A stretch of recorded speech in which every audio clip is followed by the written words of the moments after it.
se transmiten ciertas enfermedades.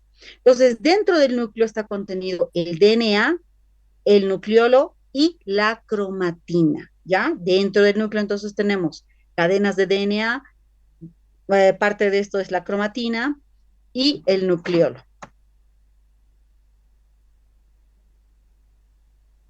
El estudio de la morfología nuclear es crucial en el diagnóstico clínico, ya que anomalías nucleares pueden indicar presencia de cáncer u otras enfermedades malignas. Claro, si el genoma está acá, cualquier mutación, por favor no van a rayar la pantalla, cualquier mutación que tengamos aquí va a determinar que se expresen ciertas enfermedades, ¿no?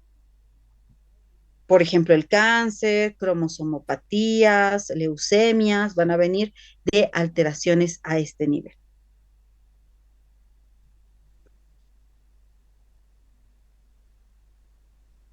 Uh -huh. No cambia. ¿Qué ha pasado?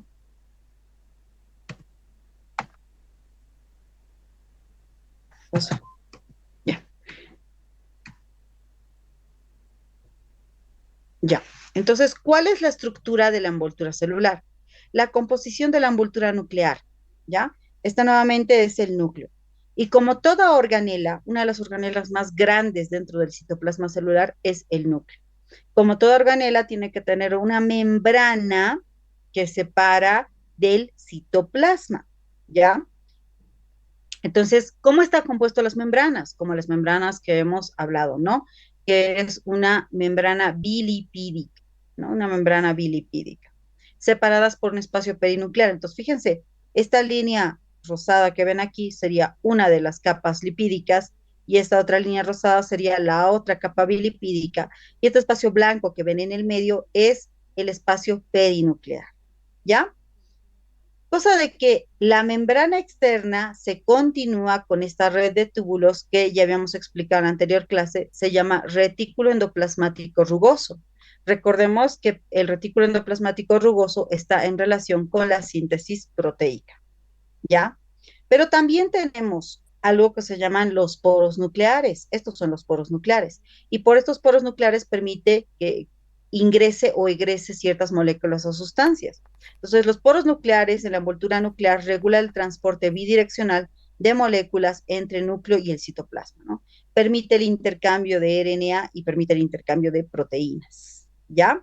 Para eso nos sirven. Es como, y el ejemplo que estoy usando en estas clases, es como cuando yo quiero entrar a otro país, yo no me puedo directamente pasar la frontera y entrarme a ese otro país. Yo necesito documentación para poder ingresar, ¿ya? Entonces, la membrana va a evitar que exista ese contacto directo y si alguna molécula debe entrar o salir, lo va a hacer solo con la autorización de lo que son estos poros nucleares.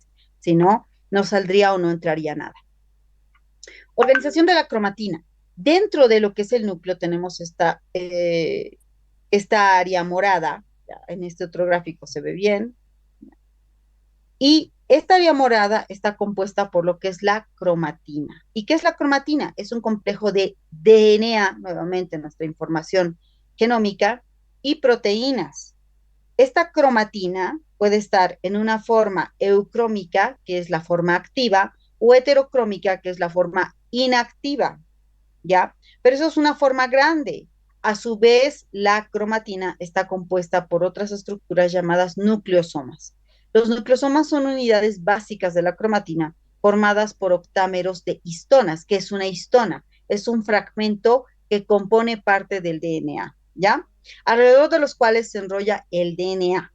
Entonces, tenemos a la cromatina está compuesto por estos nucleosomas, o sea que todo esto está en pequeños nucleosomas, y es alrededor de este que se va a enrollar las cadenas de DNA. Entonces, habíamos dicho que teníamos eucromatina y heterocromatina. La eucromatina es la forma activa, la forma que actúa o interacciona en la transcripción del material genético.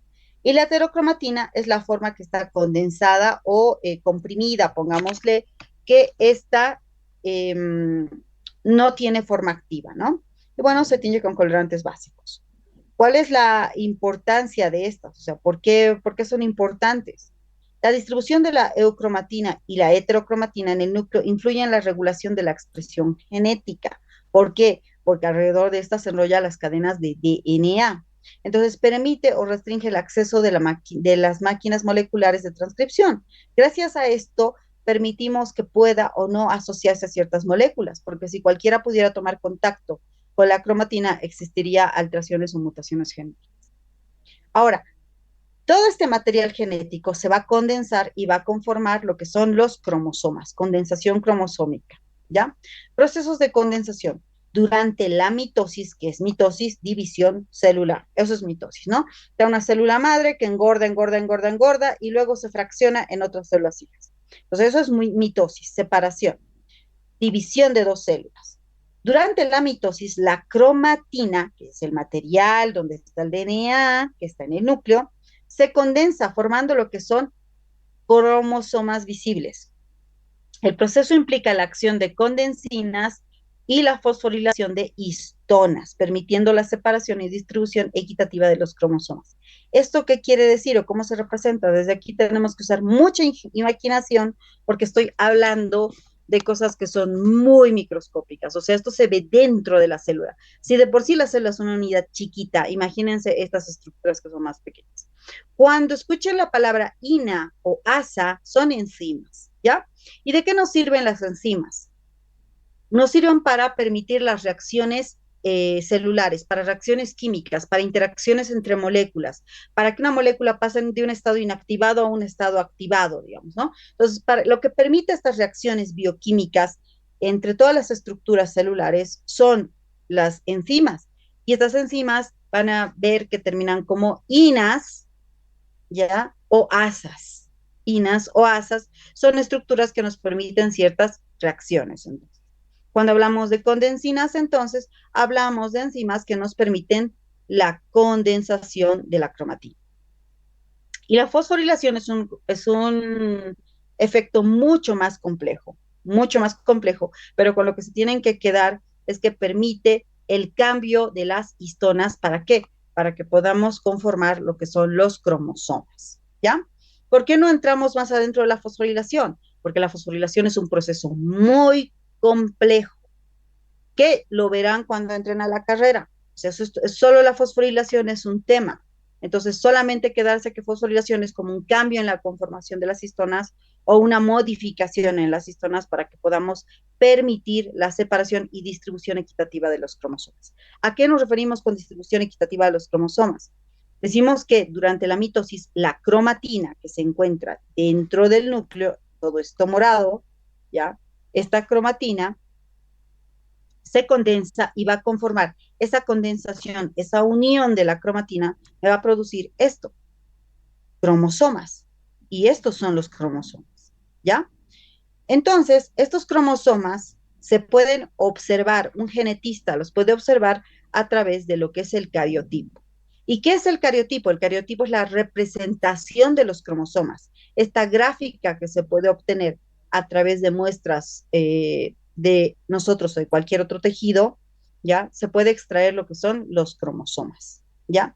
¿Y qué pasa? Les damos un número. A cada par de cromosomas se le va dando un número. Y aquí también podemos ver el tamaño, el largo de los telómeros. Por favor, no rayen nuevamente, tienen que borrar lo que han rayado acá. Entonces, estas como ramitas que tiene el cromosoma, digamos, los brazos arriba, los brazos abajo, estos se llaman telómeros, ¿ya? Entonces, cuando nosotros vemos el cariotipo de cualquier estructura viva, ya sea nosotros como seres humanos, vamos a poner el ejemplo de nosotros, ¿no? Un estudio de nuestro material genético nos permite ver cómo están conformados los cromosomas, cómo están condensados, y cada uno recibe un número, ¿no? Cada par recibe un número. Bueno, esto es lo normal, pero ¿qué sucede? Existen ciertas anomalías, anormalidades llamadas cromosomopatías. Cromopatía significa enfermedad, ¿ya? Cromosomopatías, que son patologías o enfermedades en las cuales hay una alteración a nivel de los cromosomas. El ejemplo que les dan acá es el síndrome de Down, que es la trisomía 21. Eso quiere decir que a nivel del par 21 no existen dos, no existen tres cromosomas, por eso es trisomía 21. O las monosomías. Las monosomías son personas que no nacen con un XY, Nosotros en la unión de los cromosomas, si se unen dos cromosomas XX, estaríamos hablando de género femenino, hembras de la especie. Pero si se une un X con un Y, es masculino, machos de la especie. ¿Ya? Bueno, ¿qué pasa en el síndrome de Turner? Los cromosomas no tienen ese par. Las personas no nacen con XX o con XY. En el Turner solo nacen con X. Entonces, el cariotipo en el Turner sería X0, por ejemplo. ¿Ya? Entonces, es una cromosomopatía, una alteración de los cromosomas que se lee en el cariotipo. Otro ejemplo, no todas las cromosomopatías o no todas estas alteraciones genéticas están relacionadas con el nacimiento. Si bien los casos del síndrome de Down, del síndrome de Turner, se dan desde el nacimiento, hay algunos que pueden mutar a lo largo de la vida del ser humano. Y en este caso tenemos a la leucemia linfática crónica, que tiene la característica translocación conocida como cromosoma de Filadelfia. La translocación quiere decir que habían dos moléculas que tenían que estar en una ubicación determinada, pero se intercambian, ¿ya? Al hacer este intercambio en su posición, producen una mutación llamada cromosoma de Filadelfia que desencadena este tipo de leucemia. Entonces, fíjense que estas alteraciones cromosómicas no es algo que son solamente localizadas a los niños que van a nacer, sino también puede suceder a lo largo de la vida cuando nos exponemos a algo que va a generar una alteración o una mutación genética. Por ejemplo, en el caso de las leucemias, uno de los principales factores de riesgo son las radiaciones ionizantes y las exposiciones a ciertos químicos, personas que trabajan en determinadas fábricas. Entonces, ¿para qué nos sirve el cariotipo? Para el diagnóstico. Estas alteraciones se diagnostican mediante técnicas de banda, ¿ya? Mediante técnicas de banda, hibridación in situ, permitiendo identificar enfermedades genéticas y trastornos cromosómicos, ¿no? O sea, a lo que se refiere a esto es que mediante la lectura de esto puedo yo determinar dónde está la mutación o dónde se ha presentado la alteración. Ahora, síntesis del RNA mensajero. Bueno, hemos dicho que dentro del núcleo, aquí, dentro del núcleo, tenemos entonces la cromatina. Pero alrededor de la cromatina se enrollan las moléculas de DNA. Estas moléculas de DNA están compuestas por estructuras llamadas histonas. Bueno, entre varias cosas que las componen, tenemos a las histonas. Muy bien. Ahora, para que se replique este material, para que se duplique el material, necesitamos que el DNA se convierta en RNA. Nosotros tenemos DNA, pero para que haya una replicación de la estructura que está dentro de la célula y poder de una célula ahora tener dos células, necesitamos que parte del DNA se transforme en RNA. Existen diferentes tipos de RNA. Uno de estos tipos de RNA es el RNA mensajero. Su trabajo es transmitir cierta información para la síntesis proteica, por eso se llama mensajero. ¿Ya? ¿Cómo se logra esta conversión de DNA a RNA? Mediante una reacción enzimática gracias a la RNA polimerasa 2, ASA, enzima, ¿no? Hemos dicho que las enzimas están encargadas en permitir estos cambios conformacionales de uno a otro, ¿ya? Pero antes de que esté listo el RNA mensajero, se produce una estructura que se llama pre-RNA mensajero.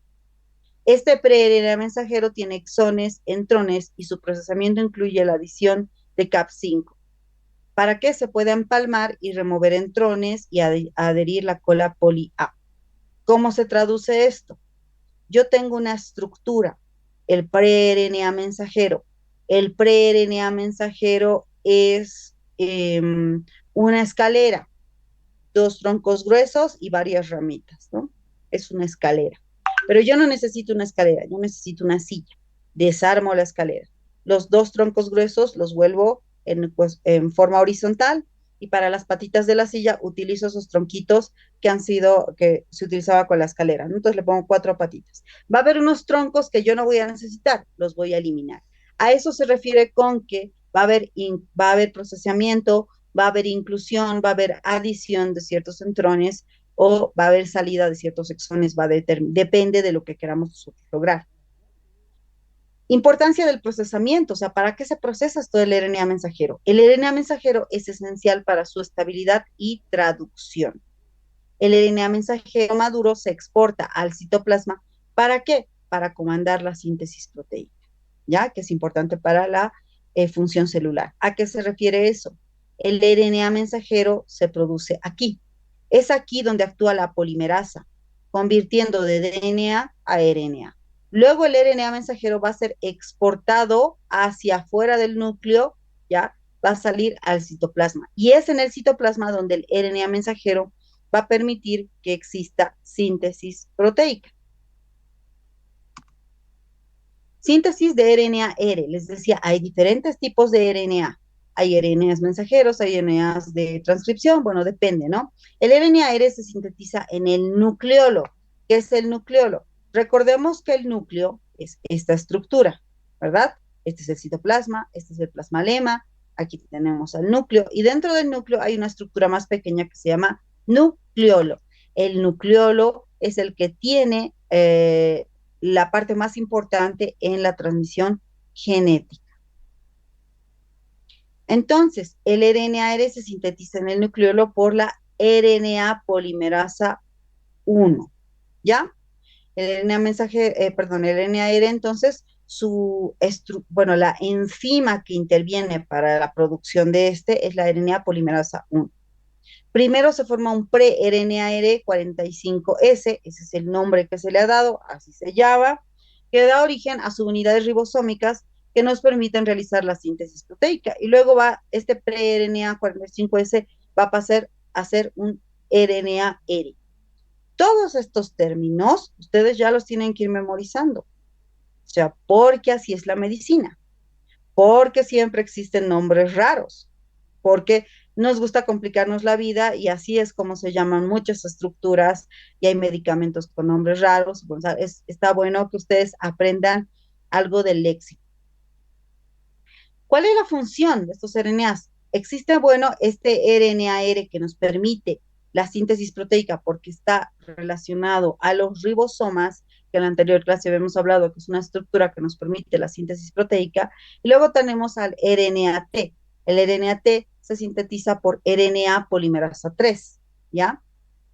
Otra enzima que permite la conformación de RNA-T a partir de RNA. ¿Qué hace el RNA-T?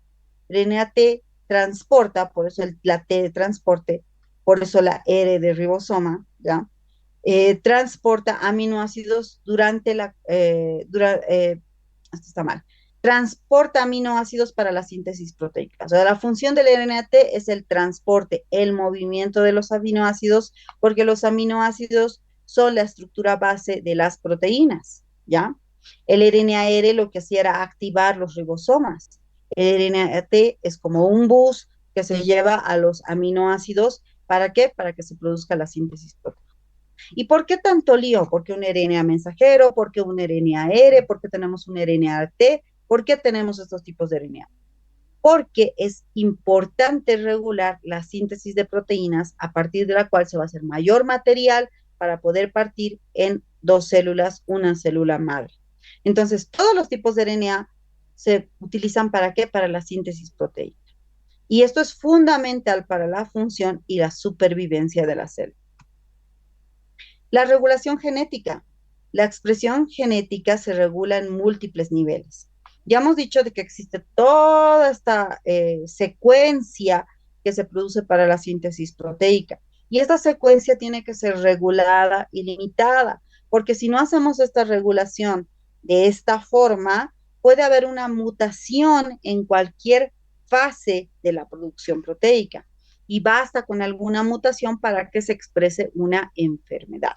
Entonces, por eso tiene que haber pasos o filtros para una síntesis proteica. ¿Cuáles son estos filtros? La transcripción, el procesamiento del RNA mensajero, el transporte nuclear, la estabilidad del RNA mensajero.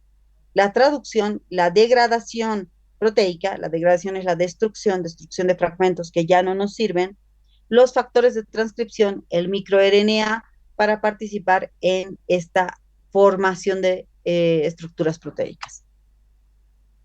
Bueno, hasta acá tenemos la síntesis de proteínas. Luego tenemos una estructura que se encuentra dentro de la célula, que es el núcleo, y dentro del núcleo, les decía, tenemos al nucleolo. Este nucleolo es la porción donde mayor condensación genética tenemos. ¿Cuál es la función del nucleolo entonces? El nucleolo es el sitio de síntesis de RNA, R o RNA ribosomal, y es el sitio donde se ensamblan lo que son los ribosomas. Contiene componentes fibrilares y granulares. Así le han denominado a las estructuras que están dentro del nucleolo porque es como lo han visto en el microscopio. Por eso le llaman fibrilar o granular.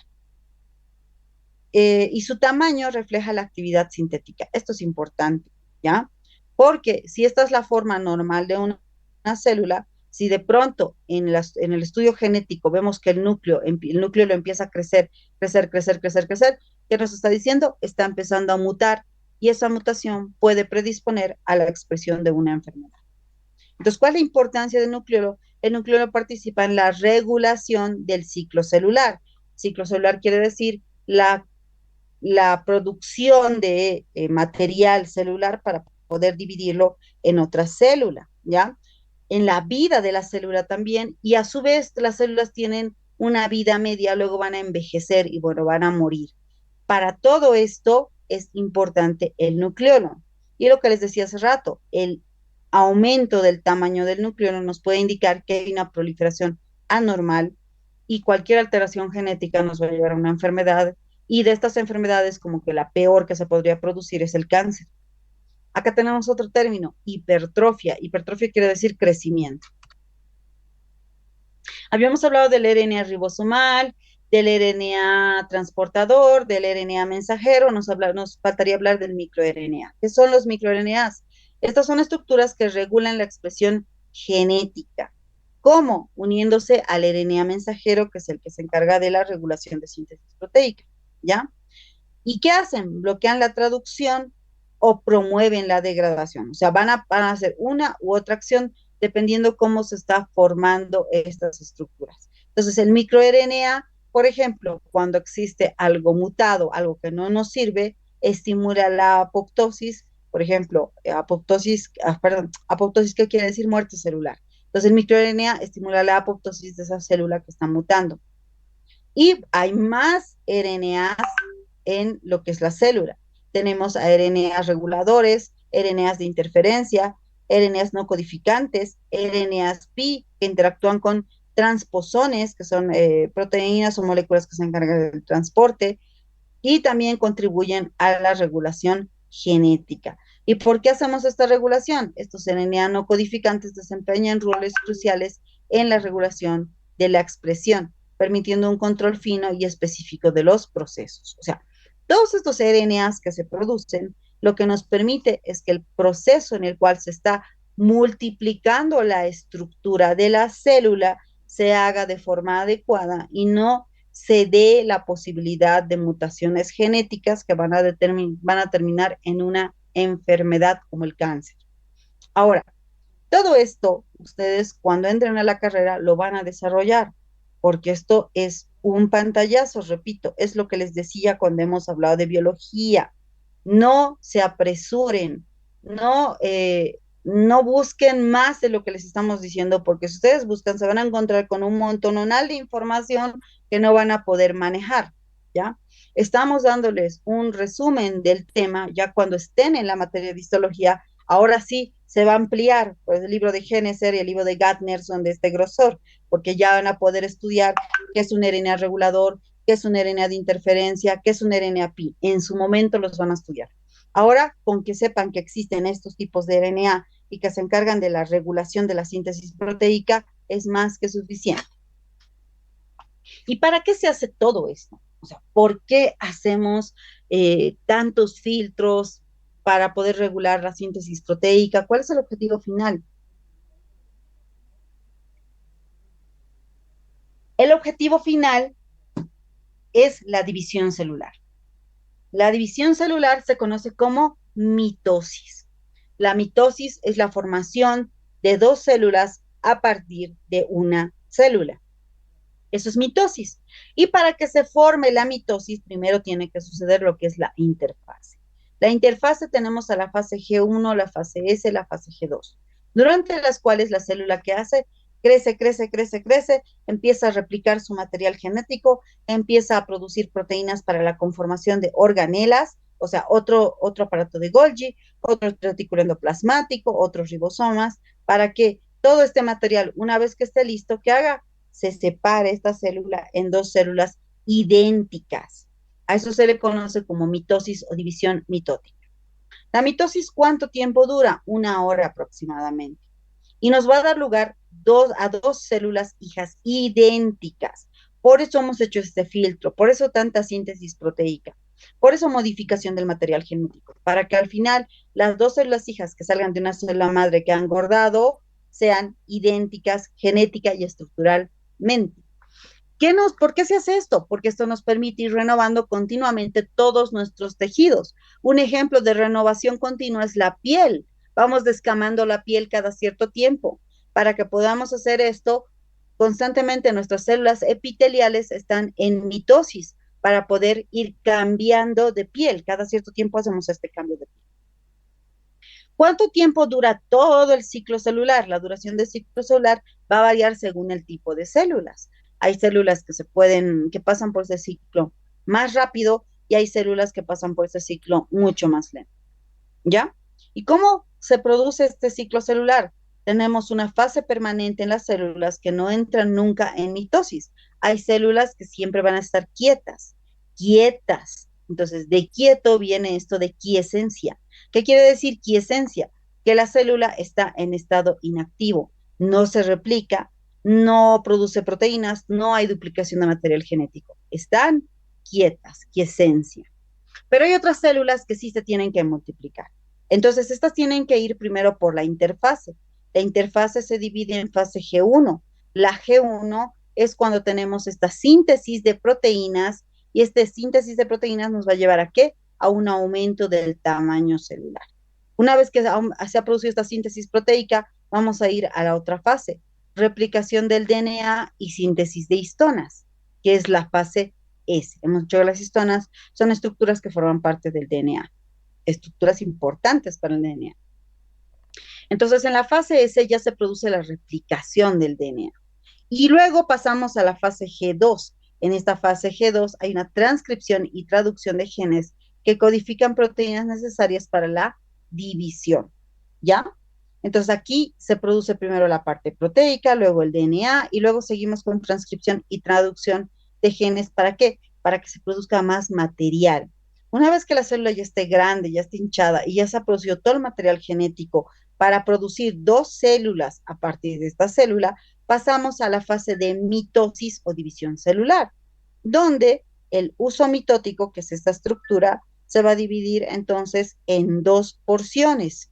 Ya hay una división del citoplasma y da lugar a dos células hijas idénticas estructural y genéticamente, que a eso le llamamos citocinesis.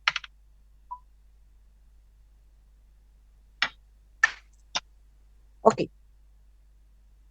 entonces, hemos dicho que tenemos a la interfase G1, S, G2. Y luego tenemos esta partecita que es la mitosis o división celular. Esa parte o división celular se subdivide en interfase, profase 1, profase 2, metafase 1, metafase 2, anafase, telofase 1, telofase 2, telofase 3 y luego la interfase que es la división celular. ¿Ya? Por el momento, con que sepan cómo se llaman estas pequeñas fases que forman parte de la mitosis es más que suficiente. En su momento se desarrollará cada una de ellas cuando estén en la carrera o de repente más adelante dentro de lo que son las clases. Pero por el momento basta con que sepan que la interfase, la profase, la metafase, la anafase, la telofase son esas fases de de esta pequeña parte para que derive en la división de dos células. Ciclo celular.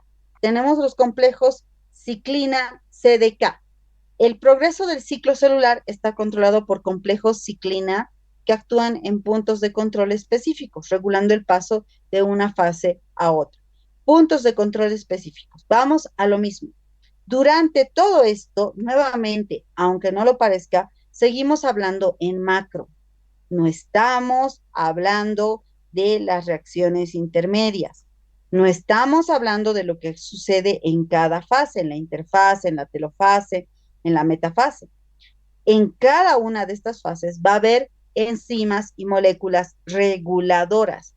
Una de ellas nos está hablando del complejo ciclina CDK, que justo se encarga del control para la conformación de un material adecuado y de que la mitosis no derive en una mutación.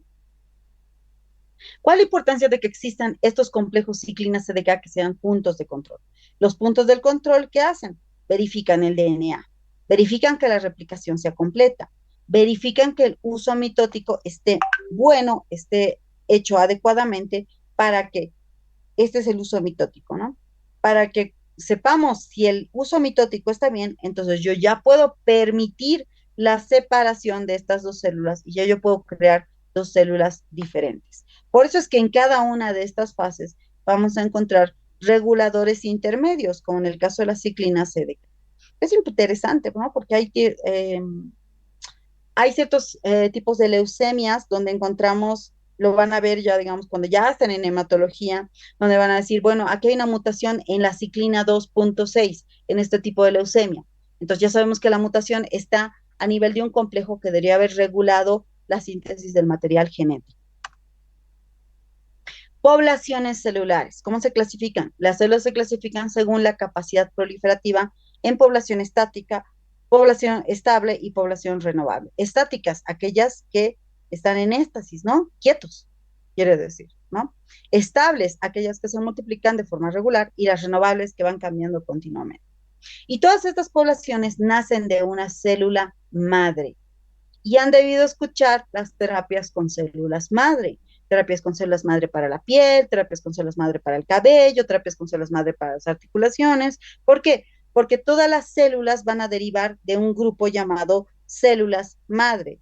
Estas células madre se van a especializar y se van a dividir luego en ciertos tipos de células más específicas de un tejido. Por ejemplo, en la sangre, en la médula, tenemos a las células madre. Las células madre, totipotenciales o pluripotentes, van a dar lugar a varios grupos celulares. Esta célula madre pluripotente de la médula ósea va a dar lugar a la célula de los eritrocitos, a la célula de los leucocitos, a las células de las plaquetas, a las células de los linfocitos, ¿no? Y entonces, esta célula madre pluripotente ya ha pasado a ser una célula madre más especializada, a partir de la cual ya van a salir poblaciones celulares más específicas, ¿no?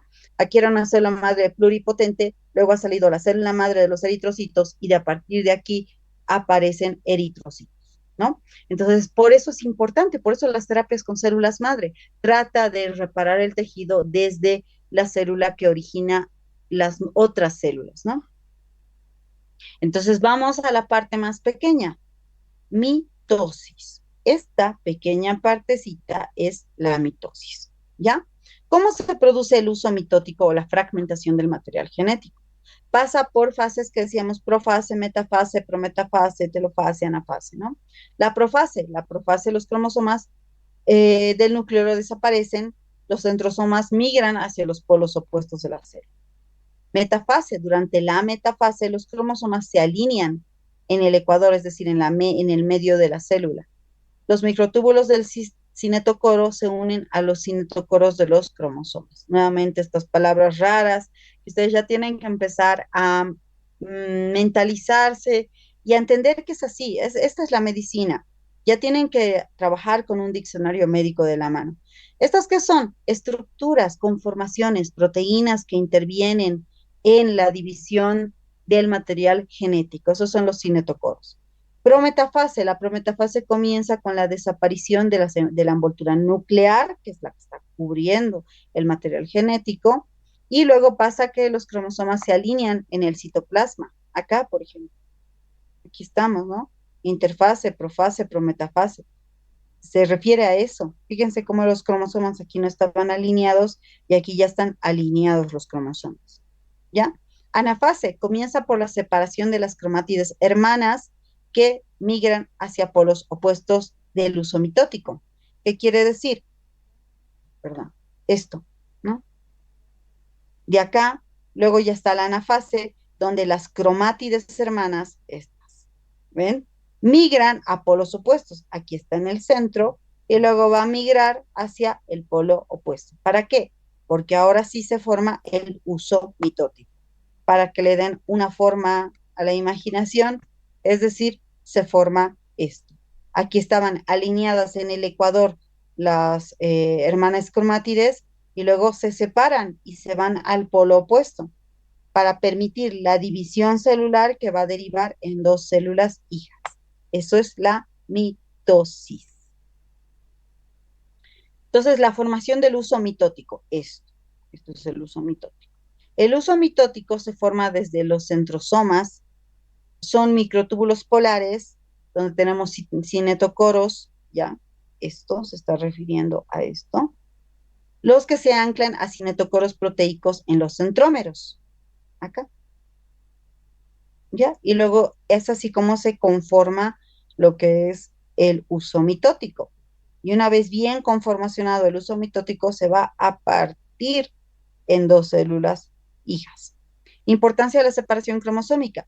La separación de estos cromosomas ocurre por despolimerización de los microtúbulos y acción motora y acción de estructuras motoras y de dineínas que han garantizado así que exista una distribución equitativa entre los cromosomas. ¿Para qué? Para que las dos células hijas tengan la misma cantidad de material genómico, la misma cantidad de proteínas, la misma estructura membranosa, ¿ya? Entonces, estas estructuras que aún no entienden qué son los cinetocoros, los microtúbulos polares, la polimerización, son pequeñas fases que nos van a permitir esto finalmente. Nos van a permitir que primero se ordenen los cromosomas en el centro, luego sean atraídos a los polos opuestos y se pueda dividir en dos grupos celulares diferentes. ¿Ya? ¿Y cuál es la importancia de que exista una buena mitosis? O sea, ¿por qué tenemos toda esta síntesis genética? Porque la usamos hoy en día en el tratamiento y el diagnóstico de enfermedades. La importancia respecto al diagnóstico. El estudio de la mitosis es crucial ¿para qué? Para el diagnóstico de cáncer. Porque si hay alguna mutación en este momento, si algo de estas fases se altera, va a derivar en la división de dos células que ya no son parecidas, que no tienen una buena concentración de material genético, que no tienen la misma concentración de membrana plasmática. ¿Y esto qué es lo que va a producir? Va a producir células mutadas. Y basta que existan células mutadas para que éstas se subdividan en otras células mutadas. Más células mutadas crecen, crecen, crecen, crecen. ¿A qué va a derivar esto? Cáncer, tumores. ¿Ya? Por eso es importante conocer la mitosis. ¿Para qué nos sirve también esto? Para ver la eficacia del tratamiento del cáncer.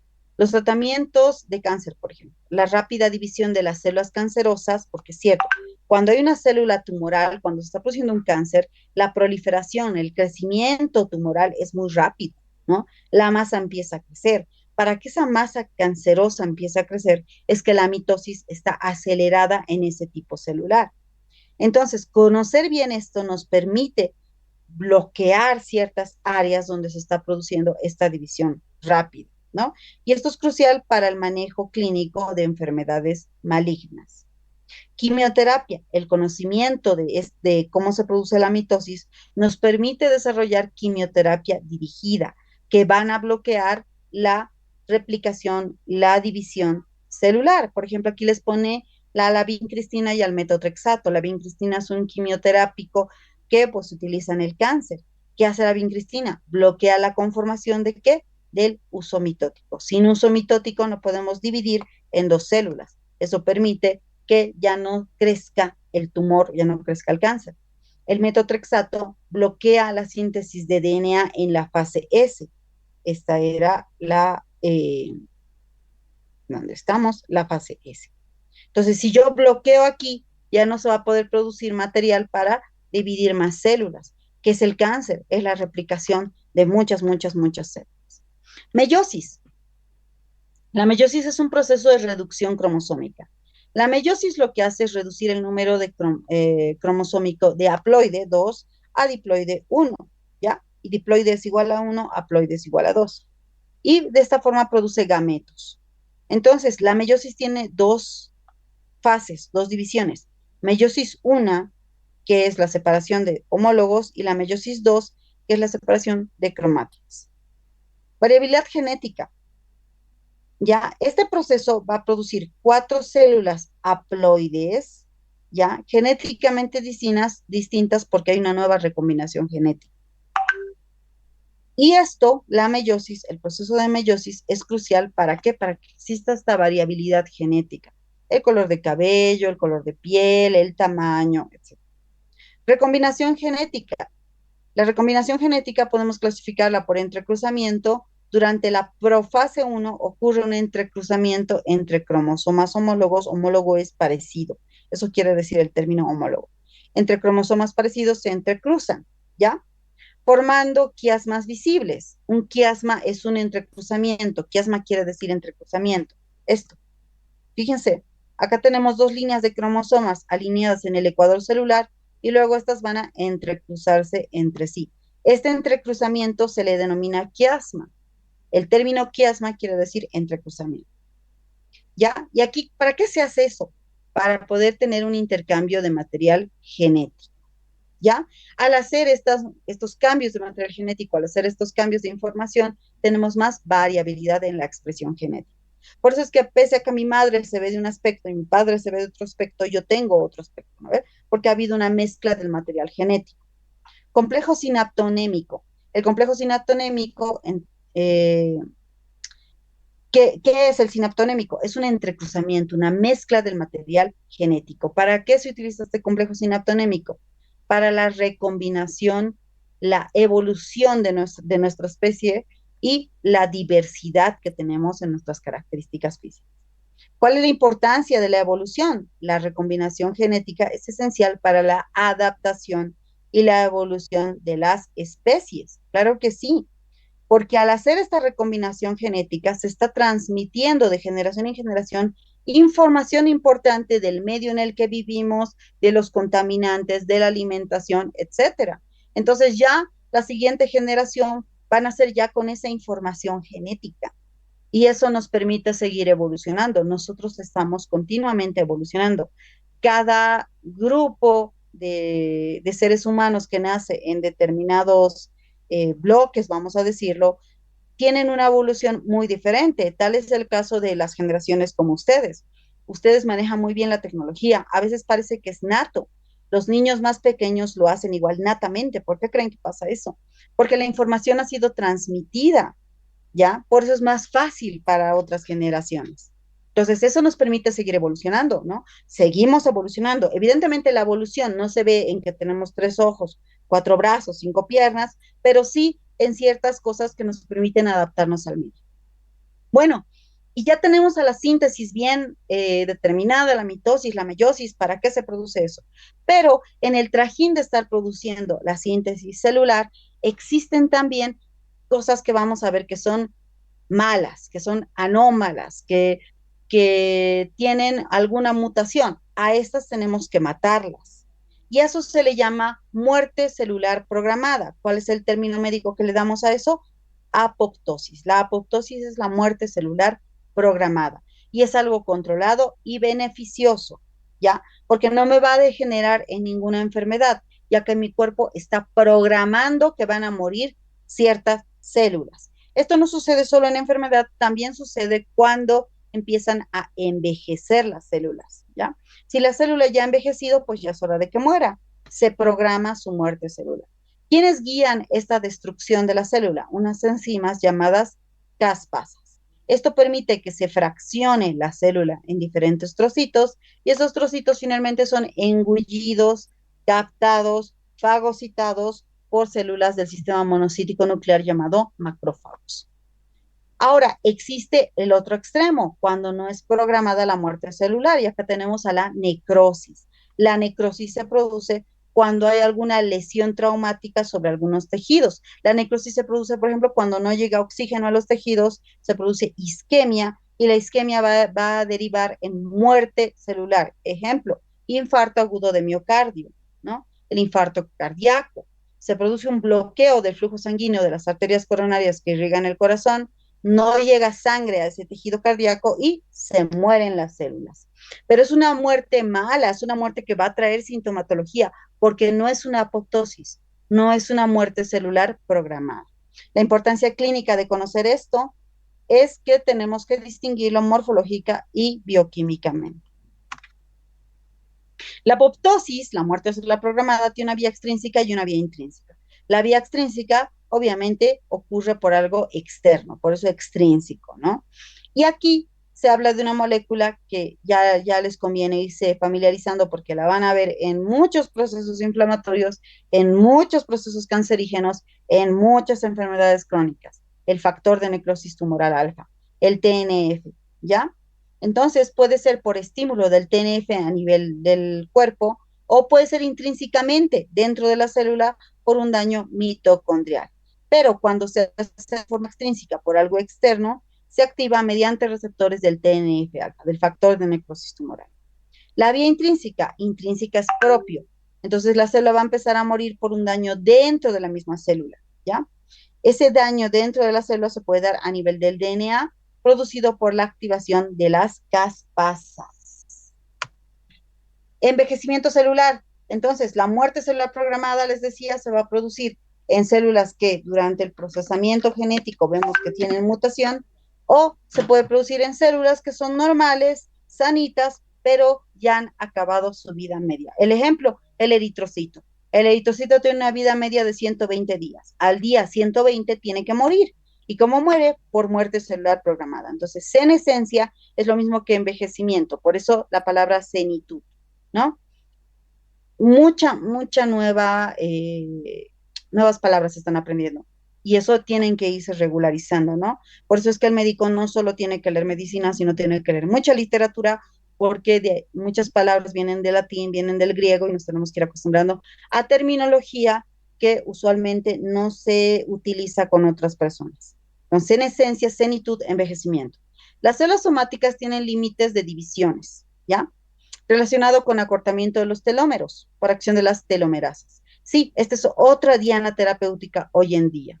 Hoy en día se utiliza a nivel molecular el tratamiento con ciertas sustancias. ¿Para qué? Para que los telómeros no se acorten, porque el acortamiento de los telómeros predispone al envejecimiento. Entonces, mantener los telómeros alargados hace que la persona no envejezca. En el caso de la activación del cáncer, la activación de la telomerasa, que es la que permite el acortamiento del telómero para que pueda morir la célula, ¿ya? Se puede permitir ¿dónde? En las células cancerosas, que es crucial ¿para qué? Para el desarrollo de tumores malignos. Daño en el DNA. Envejecimiento también implica una acumulación de daño en el DNA, lo que puede contribuir a la senescencia celular y enfermedades asociadas. Un ejemplo del daño del DNA, la exposición a la radiación ultravioleta, ¿ya? El sol me da la cara, yo no estoy usando bloqueador solar. ¿Qué creen que eso sucede? Micro daño en el DNA. Vamos dañando nuestro DNA. Si yo no uso bloqueador solar, no cuido mi piel y estoy expuesta al sol totalmente, ¿qué va a suceder?